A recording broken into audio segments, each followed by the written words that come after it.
I'm Daniel Lucas, and welcome to Book 101 Review. Book 101 is all about the books that I read for the last 40 years. And today I have my special guest. She's the author of the book Feeding Success Blueprint for a Busy Professional and Business Travelers. No other than Miss Emma Galland. Welcome, Miss Emma, on Book 101 Review. And can you please introduce more about yourself that I miss? First, thank you so much, Danielle, for inviting me to your podcast. So I'm Emma Galland, and this book is about helping business professionals and business travelers to create a lifestyle and a diet that supports their career and basically achieving whatever they want to achieve in life. So my background is a holistic nutrition and health coach. I've gotten into nutrition via being a business traveler myself and working for a management consulting firm for 15 years and traveling 100% of the time, living in hotels every day of the year for 15 years, and having lost my health and recovered my health by discovering that I could focus on eating, sleeping, and exercising to make it to the top of my career, as opposed to focusing on the career and ruining your health, ruining your sleep, not having time to exercise, eating junk food, and trying to make it to the top. And when I flip the script, if you'd like, that's when I started to first recover my health, because I had burnt myself to the ground, if you'd like, and developed two autoimmune disorders that are, by conventional medicine, looked at incurable. Not believing this story, I went to nutrition school, learned, practiced on myself, and healed naturally my two autoimmune disorders. So, and in addition of doing this and recovering my health, which required changing my lifestyle, changing what I ate, etc., I was able to make it to the top of this management consulting firm, which is a number one consulting firm in the world, able to continue traveling all the time, and I built two entrepreneurial businesses on the side with the approval of the management consulting firm. So there I had three businesses in my hands, was able to go to bed at 9 p.m. every night, was able to exercise every day, was eating really well, was able to find the man of my life and marry him. So I was able to really manage my life, and all of it because I changed my focus and trusted that my body, if it's vibrant, will be able to just unleash all the gifts, and able to navigate through all that life has to offer more easily. And what I discovered is when we're really healthy, and that's also something interesting. I live and work in New York City, or that's where I was based, and then I traveled everywhere, as I just said. But this is a very competitive environment, management consulting, and in New York City. And what I discovered is when I recovered fully my health, which means regulating your nervous system with food, sleep, exercise, you stop being in the competitive stress bubble. You become on your own lane. There's no longer a feeling that you're competing against anyone else, that you really are someone with your own gifts in your own lane, and you're creating your own pathway. And there is no one else, even in a competitive environment, that is exactly like you. And so it's so relaxing, because then you can really focus on what you're really great at and what you can contribute to the firm, what you could contribute to your entrepreneurial ventures, what you can contribute in your relationship, not feeling the stress of competition, but instead you're, so to speak, competing with yourself and trying to unearth the best version of you every single day when you show up. Does that make sense? Makes sense, Miss Emma, and thank you so much for sharing your knowledge and wisdom to the world. So your title Feeding Success, but also you link nutrition to professional achievement. What is the pivotal moment in your own career or health journey that made you realize this connection was not just a complementary but is absolutely fundamental? When I lost my health and realizing that the modus operandi wasn't the right one, right? And then starting to look at how people who are successful at the top of the ladder, and by me, successful was no longer you made it, as a partner in the firm, but are you a partner at the firm without medication? Or are you on blood, on blood thinners? Or are you on blood pressure medication? Or did you have open heart surgery?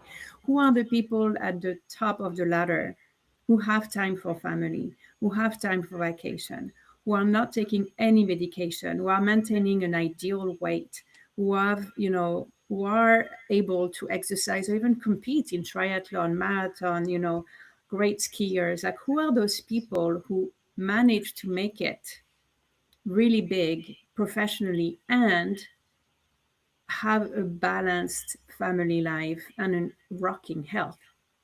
So I discovered, that there were some people like this, but not many. And I also discovered that the majority were usually unhealthy and sustained by medication. And so when I shifted also my network and started looking and observing and connecting with people who had made it to the top, and they ate differently, they slept differently. You know, one such woman that at the time, being again a New Yorker, was Anna Wintour. Right? Everybody knows her in the world of fashion. One story that had always caught my mind is that she went to bed at 9 p.m. every night, even if she hosted grand dinner at her house and she had guests at her house. If 9 p.m. came and they were still at the appetizer, she would retire and go to bed and leave her guests alone to finish dinner, right, with really great company. But what I noticed is the most successful people did not compromise their health, right? Their health came Mm-hmm. first, and then business was managed around. And then also, what was fascinating for me having an illness is that aside to and not wanting to take medication for it, but really rather take this as an opportunity to see what's wrong. What did I do wrong? I discovered that the way we eat when we're on vacation or where we're home on the weekend versus when we're on the road working hard and being under stress should not be the same. Meaning, if our nervous system is in a fight or flight mode, we're always in a sympathetic nervous system during the day. We must eat food or have a lifestyle that brings balance, that brings us in a state of parasympathetic nervous system, rest, digest. We can't digest food under stress. We need to be in a state of rest.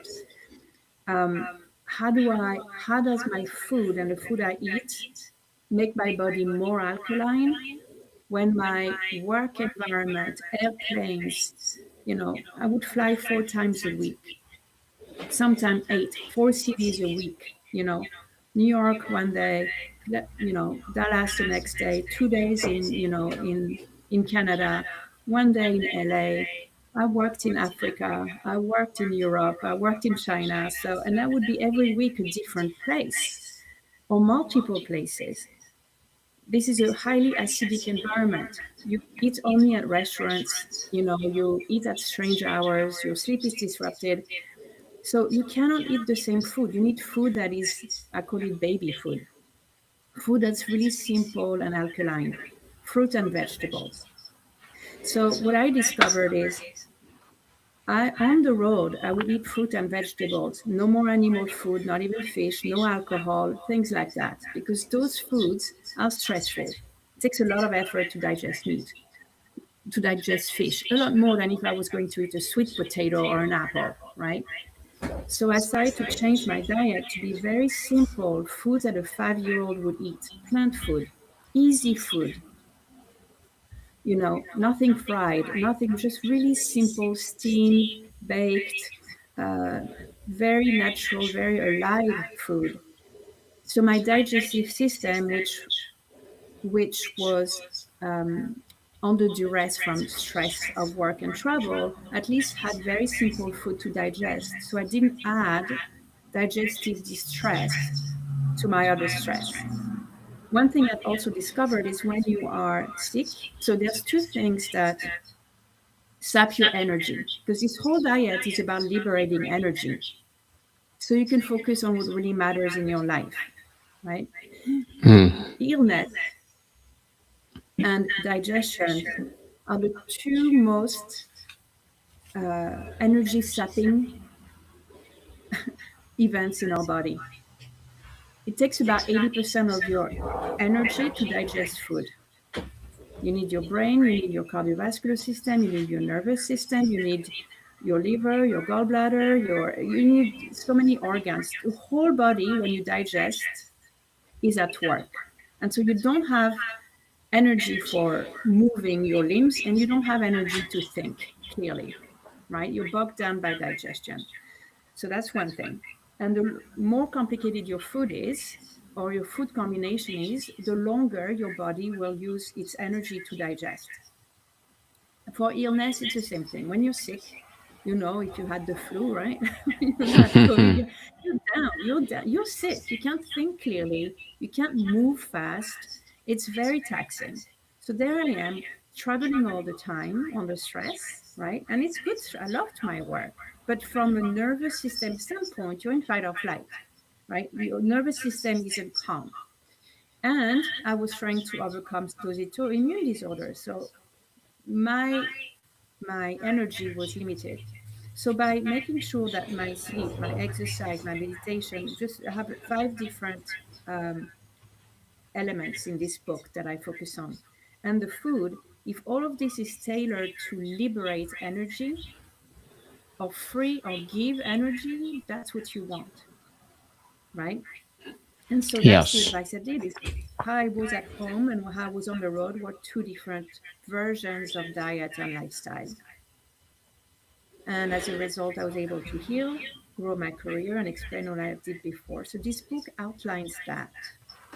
And it's not dogmatic as far as what's the best diet, right? You could be carnivore, you could be vegan, you could be pescatarian. It doesn't matter what your favorite thing is. What matters is which way of eating and living supports your body to give you energy or to bring you into balance when you are a very ambitious career professional under stress. You wrote the book you needed a decade ago, right? If you could go back to give your younger jet lag over caffeinated self one piece of nutritional advice from the book, what would it be and why would have been game changer? For me, would be eat the foods that increase energy, improve mental clarity, and reduce stress. So any change, this would be what I would tell my younger self. It would be tune into your body at any given time and see what it is your body needs and give it in the form of food. So if my body wants a moment of calm, what is peaceful food? What food makes me feel calmer? A big element in this book is that food is not just calories and macros, food is energy. And the energetics of food is the understanding that each food carry a different vibration, a different energy.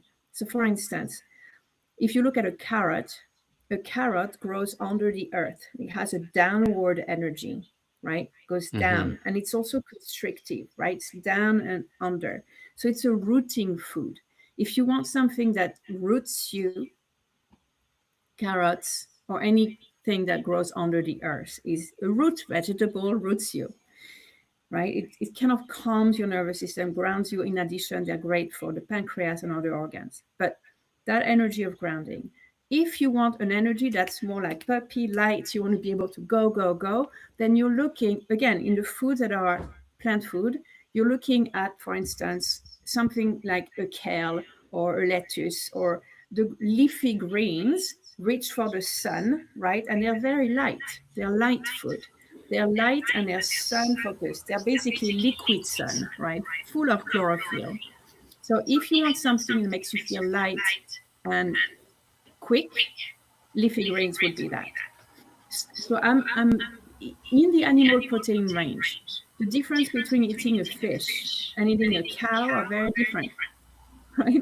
A cow, Mm-hmm. you'll have this hot, grounded, very immobile feeling. You eat beef, you feel like you're going to sit and you need a little nap for 10 minutes. You know, you're not going to move fast. But if you're eating, broiled fish or even chicken, those move very quickly. I mean, you've seen a fish in water, it moves very quickly. The fish has a cooling energy, cooler than a chicken that will be warmer. And the hottest is going to be, your lamb, your cow. So you can regulate your temperature, hot blooded, cold blooded, your temperature and your character with food. So, what I would have told my younger self is for energy, you don't need to eat the food with the most calories. You need the food which has the character and the temperament of the energy you want to display. Miss Emma, as an author, what are your short-term and long-term goals? So, I've transitioned my career using this book and adapted it to other fields, mainly helping men with their sexual health, their relationship, and their love life. And this using energetic foods together with other tantric practices have built my next business called Tantric Awakenings. And so my short-term and long-term goal is to build this business, Tantric Awakenings, which is, I think, very needed in this world. And bringing the feeding success and the idea that you can use your diet lifestyle to ground yourself, calm your nervous system, and get out of your head and more embodied is something I'm very passionate about. Men are very much in their head. They're in their head so much that it affects their sexual performance. It affects their presence in their relationship with their partners, with their children. And so when what I discovered with feeding success is how much your food and lifestyle can enable you to be closer to yourself, more embodied. And I'm taking all this embodiment knowledge and bringing it into men's health, their love, sex, relationship, mental health, and physical health, so that they can be leaders in the bedroom and in the boardroom. Well, good luck to your goals, Miss Emma, and looking forward for more success. And what will be your piece of advice for those people out there who want to be like you? And rather that you are like yourself. And it takes about tuning into your body and listening to what your body wants. Often, when we want to know what to eat, since we've been speaking about food here, we think in our head, what do I want to eat? But instead, what if you were asking your liver, what does it want to eat? If I was asking my liver, what do you want to eat? It would be a very different answer than if I was asking my heart, or if I was asking my kidneys, or if I was asking my brain. So we come out of cravings and the mind work, and we get into the body and sensing moment to moment what our body needs. And if you do that, you'll always be showing up in the most healthy way and the most successful way in your life as well. Well, thank you for that advice, Miss Emma. And can you please recommend a book or books that influence your journey? So, on this topic, I there's a lot of different books. Food Energetics by Dr. Gagne was one that had influenced me a lot because he outlined every single food basically and the energetics that they have. And I mentioned him in my book as a source of inspiration. So on this topic, Steve Gagne would be one. And then for the work that I do with men, that's starting to really make them think again about um, the conditioning that has affected their nervous system and their pressure on the performance. Men have so much pressure in their life, pressure to show up, optimize. It's the optimization culture, being the best at your work, being number one, showing up and being having so much pressure in the family, pressure in the bedroom. There's just so much pressure on men's shoulders. And the book that I wanted to speak about, also called For the Love of Men, which I'm currently reading for the third time and starting a book club for anybody interested for a book club on this book. I'm starting the book club January 12th, so in a week and a half until the end of February. And this book is fascinating because it's a compassionate view of what being a man means in today's society.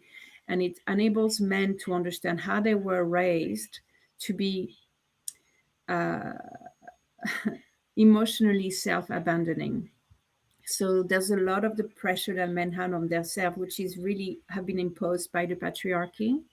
And this book gives you so much to think about your role as a man in dating, in being a husband, in the workplace, as a lover, and also how you were raised as a young boy to hide your emotions and how it affects you for the rest of your life and how it puts so much pressure in your life. So this is another book that I find is so fascinating because being a female coach to men and men's work, um, I, I believe that for women to be able to rise to their full potential, men need to be liberated and rise to their full potential and let go of performance pressure.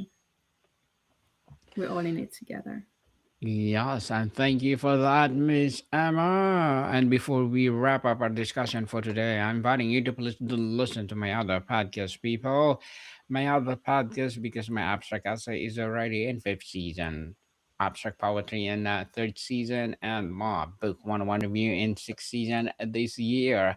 Comedy 101 in it third season, food 101 is sixth season as well, geography 101, love letters, movie 101 review, music 101 a fourth season, science 101, sex 101 in its third season, and my baby podcast, mental health 101, law 101, Bible verses 101, entrepreneurship 101, and of course motivation 101. Please listen to them wherever you listen your podcast. So Miss Emma, tell us, if a core message of your book could be distilled into one sentence for a professional onto the verge of burnout, what would it be?